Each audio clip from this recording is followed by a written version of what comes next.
కర్ణుడి చేత బాధింపబడిన నకులుడు దుఃఖంతో కుండలో ఉన్న పాములాగా నిట్టూర్పులు విడుస్తూ ధర్మరాజు రథాన్ని ఎక్కాడు. ఎక్కి పక్కలో ఉపారి కూర్చున్నాడు ఒక చోట మూలలో. ఓ మహారాజా, సూర్యుడు ఆకాశం మధ్య భాగానికి వచ్చాడు. అప్పుడు సూతపుత్రుడైన కర్ణుడు చక్రంలాగా తిరుగుతూ తీవ్రంగా యుద్ధం చేశాడు. కర్ణుడు ప్రళయకాలంలోని ప్రచండాగ్నిలాగా అక్కడక్కడ పాండవ సేనను నాశనం చేస్తున్నాడు. ఆ సమయంలో క్షత్రియులు కర్ణుడికి దూరంగా వెళ్ళారు. మరణించగా మిగిలిన పాంచాలులోని మహారథులు చెల్లాచెదురై పారిపోతూ ఉంటే వీరుడైన కర్ణుడు బాణాలు వేస్తూ వారి వెంటపడ్డాడు. అప్పుడు కవచాలు ధ్వజాలు ధ్వంసమైన వారిని కర్ణుడు మిట్ట మధ్యాహ్నం నడినెత్తి మీదకి వచ్చిన మార్తాండుడిలాగా బాగా బాధించాడు. తర్వాత శకునికి సుతసోముడికి మధ్య భీకర యుద్ధం జరిగింది. ఓ మహారాజా, అడవిలో సింహాన్ని శరవమృగం అడ్డగించినట్లుగా యుద్ధంలో దృష్టద్యుమ్నుడిని కృపాచార్యుడు అడ్డగించాడు. అప్పుడు దృష్టద్యుమ్నుడు ఒక్క అడుగు కూడా ముందుకు వేయలేకపోయాడు. అప్పుడు వారిని చూసి సకల ప్రాణులు ఎంతో భయపడ్డాయి. కృపుడు దృష్టద్యుమ్నుడి తగిలేలాగా బాణాలు ప్రయోగించి ఎంతో బాధించాడు. అప్పుడు దృష్టద్యుమ్నుడు తన సారథితో అర్జునుడు ఉన్న చోటుకి వెళ్ళు, సారథి ఇవాళ అర్జునుడిని కానీ భీముణ్ణి కానీ చేరితేనే నాకు క్షేమం కలుగుతుంది అని నమ్మకం కలుగుతుంది అని అన్నాడు. అప్పుడు సారథి భీముడు నీ సైనికులతో యుద్ధం చేస్తున్న చోటుకి దృష్టద్యుమ్నుడి రథాన్ని తీసుకొని వెళ్ళాడు. దృష్టద్యుమ్నుడి రథం త్వరగా పోవటాన్ని చూసి కృపుడు 100 కొద్ది బాణాలు ప్రయోగిస్తూ అతడు వెంటబడ్డాడు. శత్రువులను అణచివేసే కృపుడు మాటిమాటికి శంఖం పూరించాడు. ఇంద్రుడు సముచన భయపెట్టినట్లుగా దృష్టద్యుమ్నుడు ఎంతో భయపడ్డాడు దృష్టద్యుమ్నుడిని. మరోవైపు శిఖండిని కృతవర్మ అడ్డగించాడు. కృతవర్మ మాటిమాటికి నవ్వుతూ శిఖండిని గాయపరిచాడు. కృతవర్మ చేతిలో శిఖండి ఓడిపోయాడు. నీవారు బాగా బాధిస్తూ ఉంటే పాండవ సేనంతా పారిపోయింది అన్నాడు సంజయుడు. శ్రీకృష్ణాయ పరమాత్మమే నమః. 27, 28, 29, 30వ అధ్యాయాలు. సంజయుడు ధృతరాష్ట్రుడికి ఇలా చెప్పాడు. ఓ మహారాజా, యుద్ధంలో అర్జునుడు నీ సైన్యాన్ని వాయువు తీవ్రంగా వీచి దూది కుప్పను దూరంగా ఎగరగొట్టినట్టుగా ధ్వంసం చేశాడు. ఆ అర్జునుణ్ణి కౌరవులతో కూడి త్రిగర్తులు, శుభులు, సాల్వులు, సంసప్తకులు, గోపాలురు నారాయణ బలం ఎదుర్కొన్నారు. సత్యసేనుడు, చంద్రదేవుడు, మిత్రదేవుడు, శృతంజయుడు, సౌశ్రుతి, చిత్రసేనుడు, మిత్రవర్మ అనేటువంటి 7 నానాశస్త్ర విశారదులు, గొప్ప ధనుర్ధారులు వీరు చుట్టూ ఉండగా త్రిగర్తరాజు అయినటువంటి సుశర్మ యుద్ధభూమిలో నిలబడి అర్జునుడిని ఎదిరించారు. అందరూ ఒక్కసారిగా బాణాలను ప్రయోగిస్తూ అర్జునుడిపైకి దాడి చేశారు. లక్షల కొద్ది యోధులు అర్జునుడిని ఎదుర్కొని నశించారు. అర్జునుడి మీద సత్యసేనుడు 3 బాణాలను, మిత్రదేవుడు 63 బాణాలను ప్రయోగించాడు. చంద్రసేనుడు 7 బాణాలను, మిత్రవర్మ 73 బాణాలను, సౌశ్రుతి 7 బాణాలను ప్రయోగించాడు. శృతంజయుడు 20 బాణాలను, సుశర్మ 9 బాణాలను ప్రయోగించాడు. ఇంకా అనేక మంది రాజులు అర్జునుడిని గాయపరిచారు. అప్పుడు అర్జునుడు సౌశ్రుతిని 7 బాణాలతో, సత్యసేనుణ్ణి 3 బాణాలతో, శృతంజయుణ్ణి 20 బాణాలతో కొట్టాడు. చంద్రదేవుణ్ణి 8 బాణాలతో, మిత్రదేవుణ్ణి 100 బాణాలతో, శృతసేనుణ్ణి 3 బాణాలతో, మిత్రవర్మను 9 బాణాలతో, సుశర్మను 8 బాణాలతో కొట్టాడు. తర్వాత అర్జునుడు శత్రుంజయుణ్ణి పదునైన బాణాలతో వధించాడు. తలపాగాతో ఉన్న సౌశ్రుతి శిరస్సును శరీరం నుండి ఎరగగొట్టేశాడు. మరింత వేగంగా బాణాలను ప్రయోగించి చంద్రసేనుని చంపేశాడు. అలాగే విజయం కోసం ప్రయత్నం చేసే ఇతర మహారథుల్లో ఒక్కొక్కడిని 5 బాణాలతో కొట్టి అడ్డగించాడు. అప్పుడు సత్యసేనుడు బాగా కోపించి శ్రీకృష్ణుడిపైకి ఒక తోమరాన్ని ప్రయోగించాడు. పెద్దగా సింహనాదం చేశాడు. ఇది ఇనుముతో తయారైంది, బంగారు పిడి కలిగి ఉంది. అది మాధవుడి కుడిభుజాన్ని తాకి గాయం చేసి నేల మీద పడింది. తోమరం గాఢంగా తగలటం వల్ల శ్రీకృష్ణుడి చేతిలోనే చర్నాకోల పగ్గాలు జారిపోయాయి. భుజం బాగా చీలిపోయింది. అది అర్జునుడు చూసి తీవ్రంగా కోపించాడు. కృష్ణుతో ఇలా అన్నాడు, ఓ మహాబాహు ప్రభు శ్రీకృష్ణ, రథాన్ని సత్యసేనుడి వైపుకు పోనివ్వు, అతడిని యమలోకానికి పంపిస్తానన్నాడు. శ్రీకృష్ణుడు మరొక చర్నాకోల తీసుకొని గుర్రాల పగ్గాలను పట్టుకొని రథాన్ని సత్యసేనుడి వైపుకు తీసుకొని వెళ్ళాడు ఒకే చేత్తోనే. అప్పుడు అర్జునుడు పదునైన బాణాలను సత్యసేనుడి మీద ప్రయోగించాడు. వాటిని సత్యసేనుడు అడ్డగించాడు. తర్వాత అర్జునుడు వేగంగా మరిన్ని పదునైన బాణాలతో సత్యసేనుడు శిరస్సును ఖండించాడు. అంత కోపం ఉండింది. మిత్రవర్మను పదునైన బాణాలతో వధించాడు. అర్జునుడు అలా తీవ్రంగా కోపించి 100ల కొద్ది బాణాలను ప్రయోగించి లక్షల కొద్ది సంసప్తక గణాలను పడగొట్టాడు. తర్వాత అర్జునుడు మిత్రదేవుడి శిరస్సును బంగారు రెక్కల గల క్షురప్రం అనే బాణాలతో ఖండించాడు. సుశర్మ మెడ దగ్గర తగిలేటట్లుగా బాణాలతో కొట్టాడు. అప్పుడు సంసప్తకులు అందరూ అర్జునుడిని చుట్టుముట్టి కోపంతో బాణాలతో గాయపరిచారు. వారు గాయపరచగా అర్జునుడు ఇంద్రాస్త్రాన్ని ప్రయోగించాడు. దాని నుండి 1000 కొద్ది బాణాలు ఆవిర్భవించి శత్రువులను కొట్టాయి. అప్పుడు జరిగిన యుద్ధంలో అర్జునుడు అనేక సంసప్తక గణాలను జయించి పొగలేని అగ్నిజ్వాలలాగా విరాజిల్లాడు. ఓ మహారాజా, అనేక బాణాలను ప్రయోగిస్తున్న ధర్మరాజును దుర్యోధనుడు స్వయంగా ఎదుర్కొన్నాడు. ధర్మరాజు వేగంగానూ తొందరగానూ వస్తున్న దుర్యోధనుడిని చూసి వేగంగా బాణాలను ప్రయోగించి నిలబడవని గర్జించాడు. అందుకు కోపించే దుర్యోధనుడు 9 బాణాలతో ధర్మరాజును కొట్టాడు. అతడు సారథిని 1 బాణంతో గాయపరిచాడు. అప్పుడు తీవ్రమైన యుద్ధం జరిగింది.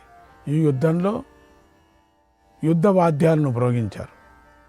ఓ మహారాజా, ఆ యుద్ధంలో 2 సేనల్లోని వీరులు ఏ పద్ధతి నియమాలు లేకుండా యుద్ధం చేశారు. ఇక అంతే, నియమాలంతా పోయాయి గాలికి. కర్ణుడు పాంచాలును వధించాడు. అర్జునుడు త్రిగర్తనుడు చంపాడు. ఓ మహారాజా, భీముడు కౌరవ గజసేనను అంతా వధించాడు. కౌరవ పాండవ సేనలు రెండూ కూడా విశాలమైన కీర్తిని పొందాలని కోరుకుంటున్నాయి. అప్పుడు సూర్యుడు అపరాహ్న అంటే మధ్యాహ్న కాలంలోకి ప్రవేశించాడు. ఆ సమయంలో మహానాశనం జరిగింది. ఓ మహారాజా, ఉభయ సైన్యాలు భిన్న భిన్న ప్రదేశాల్లో విడిపోయి యుద్ధం చేస్తున్నాయి. ఎక్కడ పడితే అక్కడ యుద్ధం చేస్తున్నాయి. అసలు ఎవరితో ఎవరు యుద్ధం చేస్తున్నారో తెలీదు. గందరగోళంగా తయారైపోయింది. ఎక్కడ చూసినా ఘోరమైనటువంటి శబ్దాలు. మరోవైపు ధర్మరాజుకు దుర్యోధనుడికి మధ్య ఘోర యుద్ధం జరిగింది. ఇంక చెప్పటమా? అప్పుడు ధర్మరాజు జ్వలిస్తున్న మహోవుల్కలాగా మహావేగం గల మహాశక్తిని దుర్యోధనుడి మీదకు ప్రయోగించాడు. ఆ శక్తి దుర్యోధనుడి కవచాన్ని ఛేదించింది, గుండెలో దిగబడింది. దానివల్ల దుర్యోధనుడు మూర్ఛపోయాడు. భీముడు అది చూసి ధర్మరాజుతో, మహారాజా, ఇతడు నీ చేతిలో మరణించకూడదు అని గట్టిగా అరిచాడు. ప్రభువు నీ చేతిలో మరణించకూడదురా మహారాజా, వీడు నాది, నాకు. అప్పుడు ధర్మరాజు దుర్యోధనుడిని విడిచిపెట్టాడు. పో, నువ్వు చూసుకోపో అన్నాడు. ఆ సమయంలో కృతవర్మ చచ్చి మూర్చిపోయిన దుర్యోధనుడిని చూశాడు. మొదట అనుకున్నాడు చచ్చిపోయాడని, కానీ మూర్చిపోయాడు. భీముడు కూడా బంగారు తొడుగు గల గదను తీసుకొని కృతవర్మ మీదకు వేగంగా వెళ్ళాడు. అప్పుడు అపరాహ్న సమయంలో నీ వారికి శత్రువులకు మధ్య ఇలా ఘోర యుద్ధం జరిగింది మహారాజా. తర్వాత శ్రీకృష్ణార్జునులు అపరాహ్న కాల విధులను యథావిధిగా ఆచరించారు. శాస్త్రోక్తంగా శివుణ్ణి పూజించారు. శత్రువులను వధించాలని నిశ్చయం చేసుకున్నారు. ఉండిన చోటనే శాస్త్రోక్తంగా అక్కడికక్కడికే వాళ్ళు ఉపాసన చేసుకున్నారు. నీ సైన్యాన్ని ఎదిరించారు. ఆ సమయంలో కర్ణుడు ఎంతగానో కోపించున్నాడు.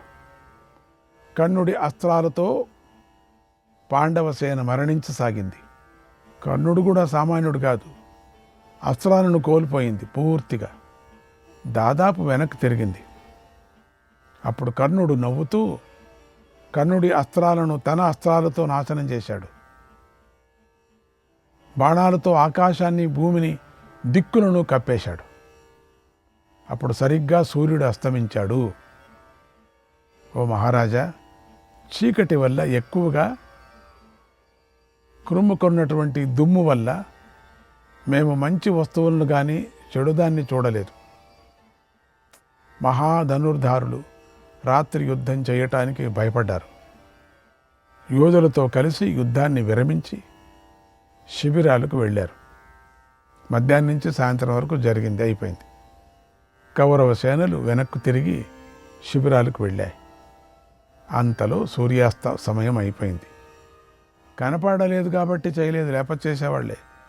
పాండవ సేనలు విజయాన్ని పొందాయి. ఎంతగానో సంతోషిస్తూ వారు యుద్ధవాద్యాలను మ్రోగించారు, సింహనాదాలు చేశారు, శత్రువులను అపహాస్యం చేశారు. శ్రీకృష్ణార్జునులను మెచ్చుకున్నారు. ఎంతో ఆనందిస్తూ తమ తమ శిబిరాలకు బయలుదేరారు. పాండవ వీరులు యుద్ధాన్ని విరమించగా సమస్త సైనికులు, రాజులు పాండవులకు ఆశీస్సులనిచ్చారు. అప్పుడు వారు సంతోషిస్తూ తమ శిబిరాలకు వెళ్ళి రాత్రిని సుఖంగా గడిపారు. అప్పుడు యుద్ధభూమి రుద్రుడి క్రీడాస్థలమైన శ్మశానంలాగా ఉంది. అక్కడికి రాక్షసులు, పిశాచాలు, క్రూర మృగాలు గుంపులు గుంపులుగా వచ్చి చేరాయి. వాటితో రణభూమి పూర్తిగా నిండిపోయింది అన్నాడు సంజయుడు. శ్రీకృష్ణాయ పరమాత్మనే నమః. 31వ అధ్యాయం. ధృతరాష్ట్రుడు సంజయుడిని ఇలా అడిగాడు, ఓ సంజయ, అర్జునుడు మనవారిని అందరినీ ఇష్టానుసారంగా సంహరించాడని తెలిసింది. యుద్ధభూమిలో ఆయుధాన్ని పట్టుకున్న అతడి చేతి నుండి యముడు కూడా తప్పించుకోలేడు. అర్జునుడు ఒక్కడే సుభద్రాహరణం చేశాడు. ఒక్కడే కాండవ వనాన్ని సమర్పించి అగ్నిదేవుడికి సంతోషపెట్టాడు. అతడొక్కడే భూమినంతా జయించాడు. రాజులందరినీ కప్పం కట్టేలాగా వారిలాగా చేశాడు. దివ్యమైన ధనుస్సును పట్టుకొని అతడొక్కడే నివాత కవచలను సంహరించాడు. కిరాత రూపంలో ఉన్న శంకరుడితో యుద్ధం చేశాడు. భరత వంశీయులను ఒంటరిగా రక్షించాడు. ఒంటరిగానే శివుణ్ణి సంతోషపెట్టాడు. అతడొక్కడే సమస్త రాజులను జయించాడు. ఓ సంజయ, పాండవులు ఎప్పుడూ కూడా ఎవరి చేత నిందించబడలేదు, మెచ్చుకోబడ్డారు. తర్వాత వారు ఏం చేశారో చెప్పు. ఆ రోజు యుద్ధం పూర్తి అయిన తర్వాత దుర్యోధనుడు ఏం చేశాడో చెప్పు అని అడిగాడు. అప్పుడు సంజయుడు ఇలా చెప్పాడు, ఓ మహారాజా, కౌరవులు శత్రువుల బాణాలు దెబ్బలకు బాగా గాయపడ్డారు. వారి అవయవాలన్నీ బాగా గాయాలు పాలయ్యాయి. వారి కవచాలు నాశనమయ్యాయి. వారి వాహనాలు నాశనమయ్యాయి. మీ వారిది వారు శత్రువుల చేతిలో ఓడిపోయారు. మన వాళ్ళంతా దీనులయ్యారు. వారు మనస్సులలో ఎంతో బాధపడ్డారు, ఎంతో ఆలోచించారు. ఆ సమయంలో కర్ణుడు కోపించి సర్పంలాగా బుసలుగొట్టాడు. చేతిలో చేతిని పిసుకుతూ నీ పుత్రుడిని చూసి ఇలా అన్నాడు, ఓ రాజా, అర్జునుడు సిద్ధంగా ఉన్నాడు, దృఢంగా ఉన్నాడు. అతడు సమర్థుడు, ధీరుడు, నిబ్బరంగా ఉన్నాడు. అలాంటి అతడికి కృష్ణుడు సమయానికి తగ్గట్టుగా ఏం చేయాలో చెబుతున్నాడు, అతను నడిపిస్తున్నాడు. అందువల్లే అతడు తొందరగా బాణాలు వేసి ఈ రోజున మరణను మోసగించాడు. రేపు చూసుకుందాంలే, అతడి సంకల్పాన్ని అంతా నేను నాశనం చేస్తానన్నాడు. రాజులందరూ తమ తమ శిబిరాలకు వెళ్ళారు. ఎందుకో దుర్యోధనుడికి మాత్రం కొంచెం కష్టంగా ఉంది. కౌరవులు ఆ రాత్రి నిద్రించి ఎంతో సంతోషంతో మళ్ళీ యుద్ధానికి బయలుదేరారు. మళ్ళీ పొద్దున అయ్యే లోపల షురు అయిపోయారు. అప్పుడు ధర్మరాజు బృహస్పతి శుక్రుల ఆలోచన ప్రకారంగా దుర్జయమైన వ్యూహాన్ని పన్నాడు. దాన్ని కౌరవులు చూశారు. అప్పుడు దుర్యోధనుడు కర్ణుడు తలుచుకున్నాడు. కర్ణుడు యుద్ధంలో ఇంద్రుడితో సమానమైనవాడు, మహావీరుడు. బలంలో మరుద్గణాలతో సమానమైనవాడు, పరాక్రమలో కార్తవీరుడితో సమానమైనవాడు, ప్రతీకారంలో చేయటంలో సమర్థుడు. ఆ కర్ణుడి మీదకు దుర్యోధనుని మనస్సు మళ్ళింది. సూతపుత్రం మహేశ్వాసం బంధుమాత్యాయి కేష్వివ. సంకట స్థితిలో ఉన్నప్పుడు మనస్సు బంధువుల మీదకు మళ్ళుతుంది కదా, నిలుస్తుంది కదా. అలాగే దుర్యోధనుడి యొక్క మనస్సు కర్ణుడి మీదకి, సకల సైన్యాల మీదకి మళ్ళింది. అంతే, అంతు చచ్చిపారాడు కొంచెం. ఓ మహారాజా, పూర్వం నువ్వు జూదము మొదలైనవే ధర్మంగా భావించావు కదా, వాటినే సమ్మతించావు కదా. ఒక్కసారి నువ్వేం చేశావు గుర్తు చేసుకో, వేటిని అంగీకరించావో కూడా జ్ఞాపకం చేసుకో. అతిక్రాంతం హి యత్ కార్యం, అతిక్రాంతం హి యత్ కార్యం పశ్చాచ్చింతయతే నరః, పశ్చాచ్చింతయతే నరః తచ్చాస్య న భవేత్ కార్యం చింతయా చ వినశ్యతి, చింతయా చ వినశ్యతి. మానవుడు అయిపోయిన దాన్ని గురించి తర్వాత చింతిస్తాడు, చింతతో తాను నశిస్తాడు. పాండవుల రాజ్యం అపహరించడం అనే పనిలో లాభం ఉండదని నీకు తెలుసు కదా. పాండవుల రాజ్యం అపహరించావే, దొంగతనం చేశావే, మోసగించావే, అది బాగుంటుందే? తెలిసి కూడా ఇది ఉచితమా, అనుచితమా, మంచిదే, చెడ్డదా అని అప్పుడు నువ్వు ఆలోచించలేదు. మన మధ్య యుద్ధం వద్దు అని పాండవులు చాలాసార్లు అనేక విధాలుగా మొత్తుకున్నారు, చెప్పారు. కానీ నువ్వు ఆ మాటలను పుత్రమోహం వల్ల వినలేదు. నీ కారణంగానే ఇలా ఘోరమైన నరసంహారం జరుగుతోంది. అదంతా గత విషయమయ్యా. ఇక దానికై దుఃఖించకు. ఎందుకు దుఃఖిస్తావు? వదిలేసాయి. జరిగిన యుద్ధం వృత్తాంతాన్ని చెబుతున్నాను విను. తెల్లవారింది. తర్వాత కర్ణుడు దుర్యోధనుడు వద్దకొచ్చి ఇలా అన్నాడు, ఓ మహారాజా, ఈ రోజున నేను అర్జునుడితో యుద్ధం చేస్తాను. నేను అతడిని అంతం చేస్తాను, లేదా అతడే నన్ను అంతం చేస్తాడు. రాజా, నాకు అర్జునుడికి అనేకమైన పనులు రావటం వల్ల ఇంతవరకు మాకు యుద్ధభూమిలో ద్వంద్వ యుద్ధం జరగలేదు.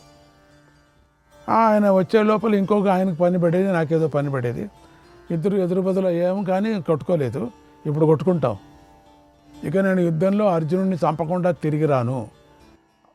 తిరిగి రానంటే అదే కదా, తిరిగి రాను, అంతే కదా. ఇప్పటికే మన పక్షంలో మహావీరులు మరణించారు. నేను యుద్ధం చేస్తూ ఉండగా నాకు ఇంద్రుడిచ్చిన శక్తి ఆయుధం నశించింది. ఇప్పుడు నా మీదకు అర్జునుడు తప్పకుండా యుద్ధానికి వస్తాడు. శక్తి ఆయుధం నా దగ్గర లేదే. అయ్యో, అన్యాయంగా శక్తి ఆయుధం ఆ రాక్షసుడి కోసం నాశనం చేసుకున్నానే. నాకు అర్జునుడికి సమానంగా దివ్యాస్త్రాలు ఉన్నాయి. శ్రీకృష్ణాయ పరమాత్మనే నమః.